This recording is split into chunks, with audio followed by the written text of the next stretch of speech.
Tasha and Nigel, I'm just so glad to have been asked to perform this wedding ceremony for you and to be able to do it here at Avenue Road Baptist Church.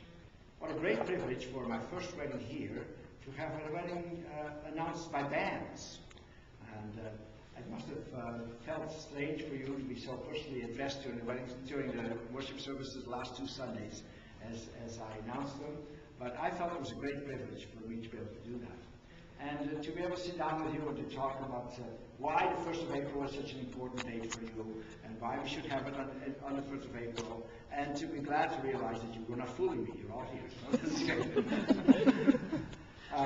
But the other things that I'm pleased about is that all of the scripture passages that you chose for this occasion, as well as much of the wording, underlines this whole business of commitment in this aspect of love.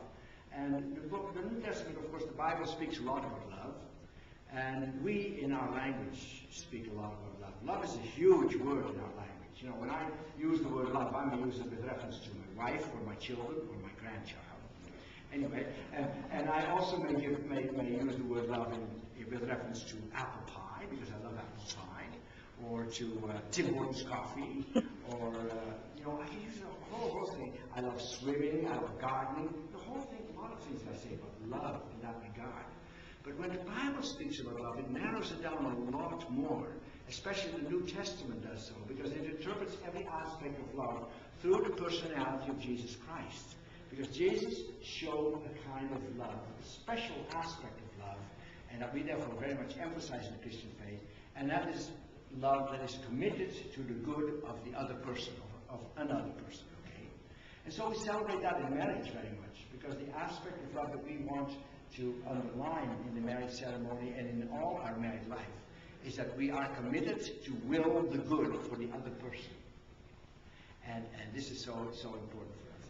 And I guess at this time of year, when you think of Good Friday, Easter Sunday coming up, we can see how that came out in Jesus' life.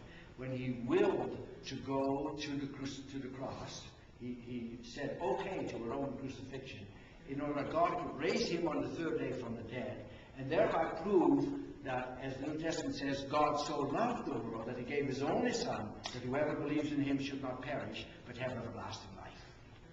And so this really underlines his commitment to do good for the whole wide world, in fact.